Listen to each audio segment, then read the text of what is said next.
Conscious Straight Talk with Katie and Lindsey, a more serious episode today. Yes, hi, I'm Katie Hutchinson, and I'm a licensed marriage and family therapist, and I'm also a certified mediator. And I'm Lindsey Kearns, the mama behind MalibuMamaLoves.com, and I'm also a certified conscious trauma-informed life coach. Right. And today, we have the bad news that Ukraine has been invaded by Russia. Mm-hmm.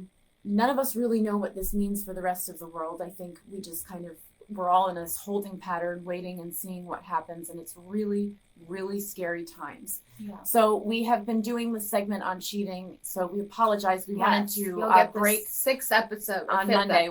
Sixth on Monday, but we wanted to break from that today and take some time because I know a lot of people are traumatized by this. Yeah. It is traumatic, especially even if we're here and we're just seeing it in the news with all the fake news and fake media that's around. You don't really know what's going on, and it is scary. So we wanted to share some coping techniques with you guys today because we feel that's really, really important. I know I'm stressed out from it. It's been when I heard that news, I was like, I don't know what's going to happen.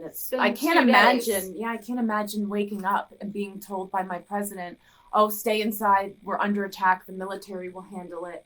And likewise, I can't imagine waking up and hearing my president say, oh, we're going into war, we're attacking another country. It's awful all around. I've heard that they're leaving the men at home in the Ukraine. I'm sure this isn't for all the families. And all the women and children are walking by foot to somewhere. They're crossing the border. I think there's like a couple of areas where they can cross on foot. Yeah. And they're just trying to get out. But I mean, our hearts go out to them. Yeah. Our hearts and our prayers and our thoughts and our energy is with everybody in the world right now, as many of us are just sitting at home waiting to see what happens. Yeah. So while you're doing that, we want to go over a couple of coping techniques and methods from our conscious toolbox that we've talked about before that can really help you today.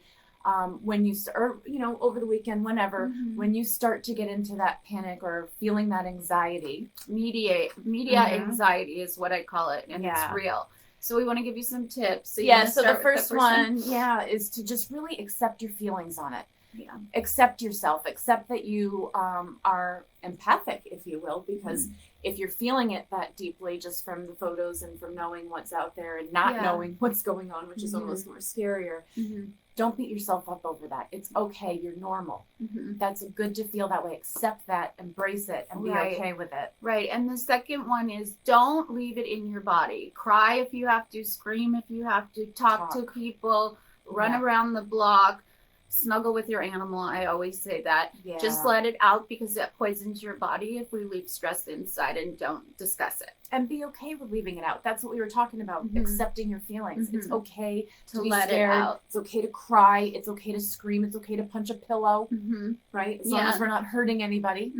The next one is really important. We want you guys to make sure you're monitoring your sleeping, your eating, and your exercising.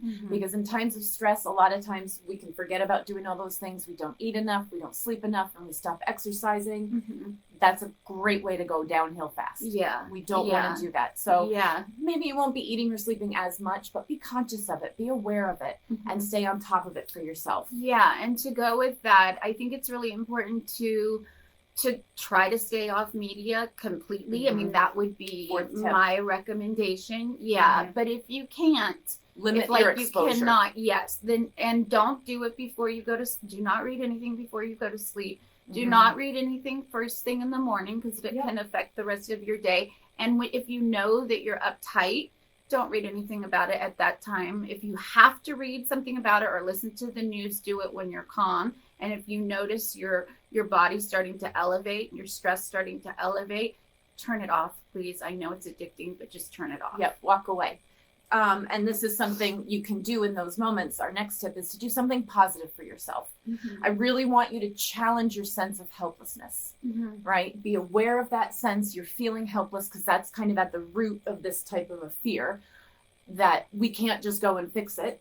And no one really can just go and fix it unless somebody wants to withdraw and stop this fight. Yeah. Right? Yeah. So you want to make sure that you do something positive and just challenge that sense of helplessness. Like, go and volunteer somewhere, or, you know, clean the garage that's been waiting forever, or Yeah. the closet, or Dig into your coping toolbox. yeah, something that you enjoy, running That's a bath, calming. or, you know, walking with a friend that will help you. You want to be aware of that and make sure you do that. Yes. And Do you want me to do the lastly, last go one? for it. Is breathing. Make sure that you're breathing. And I suggest breathing in 3 and then holding it for 3 seconds, and then breathing out for 3 seconds, and make sure that your legs aren't crossed and your hands aren't crossed and your arms aren't crossed and nothing is crossed, so that you could just try to because that makes people more anxious. Yeah, well, I don't know if you guys have ever anxious. noticed this, but when you are feeling stress and anxiety, take a internal look next time and notice that your breathing is way more shallow than it should be.